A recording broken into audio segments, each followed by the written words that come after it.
안녕하세요. 중국어로 가는 한문의 저자 김동렬입니다. 이번 강의는 253강이고요. 신규로 배우는 경쟁하다 경과 17강에서 배웠던 나무목의 기본을 두고 파생된 글자들을 배워보도록 하겠습니다. 신규로 배우는 글자입니다. 경쟁하다 경. 경쟁은 누군가를 이기려고 다투는 거죠. 싸움으로 다툴 수도 있겠지만 이렇게 정정당당하게 겨룰 수도 있겠죠. 그림에 보면 두 사람이 뛰어가고 있죠. 앞에 있는 한 사람과 그 다음에 뒤에 따라가는 또 한 사람. 이 글자는 어떤 뜻을 가진 것을 모았다기보다는 이렇게 그림처럼 두 사람을 묘사한 것입니다. 글자를 써보면 서달 입자의 모양과 이렇게 보면 서달 입자의 모양과 아래쪽에 네모와 그 뛰어가는 사람의 다리의 형상을 이렇게 모아놓은 것을 두 번에 걸쳐서 사용을 하면 이렇게 두 사람이 뛰어가는 것처럼 보이죠? 그리고 여기에 이렇게 꺾여 있는 부분이 있는데요. 꺾여 있는 것은 큰 의미가 있는 게 아니고 글자 두 개를 나란히 쓰다 보니까 서로 이 부분에서 뒤에 있는 이 부분의 글자와 서로 만날 수가 있죠. 그래서 꺾은 것 뿐입니다. 그래서 원 글자 하나만 쓴다면 이렇게 쓰는 게 맞겠죠. 두 개를 쓰다 보니까 이 부분을 접은 것입니다. 그리고 이 글자에는 간체가 있는데요.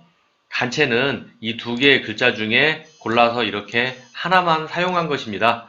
그래서 경기한다 또는 경쟁한다, 이 두 가지 단어가 있습니다. 관련 글자를 배워보도록 하겠습니다.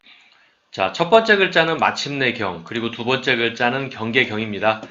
마침내 경자의 모양을 보면 우리가 방금 전에 앞에서 신규로 말씀드렸던 경쟁하다 경자, 일단 경쟁하다 경자를 한번 써보도록 하겠습니다.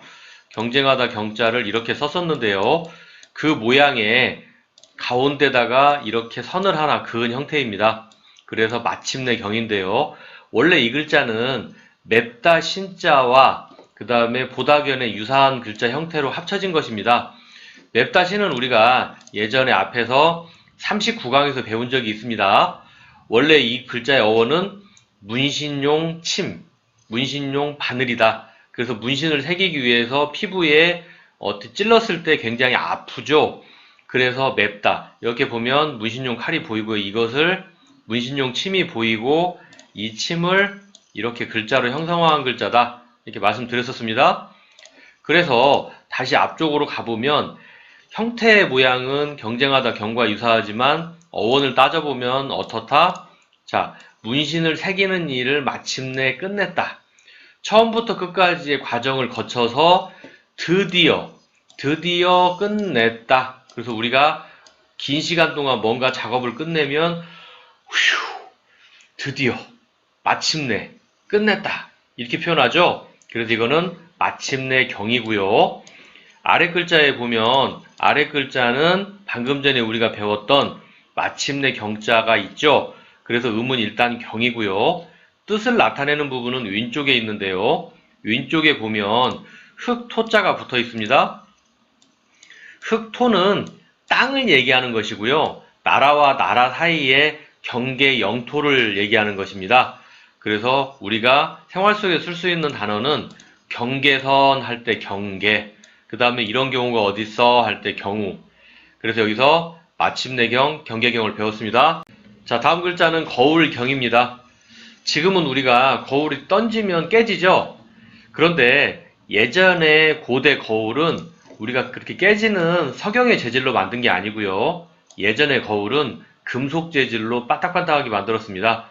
지금도 우리가 스테인리스 냄비 뚜껑이나 이런 걸 얼굴에 비춰보면 얼굴 보이죠? 그래서 여기 왼쪽에 쇠금자는 거울을 얘기하는 거고요. 음을 나타내는 거는 방금 전에 우리가 배웠던 마침내 경. 그래서 음은 경이고 뜻은 쇠금에서 거울의 의미가 왔다. 이렇게 보시면 되겠고요. 이 글자에는 간체가 있는데요.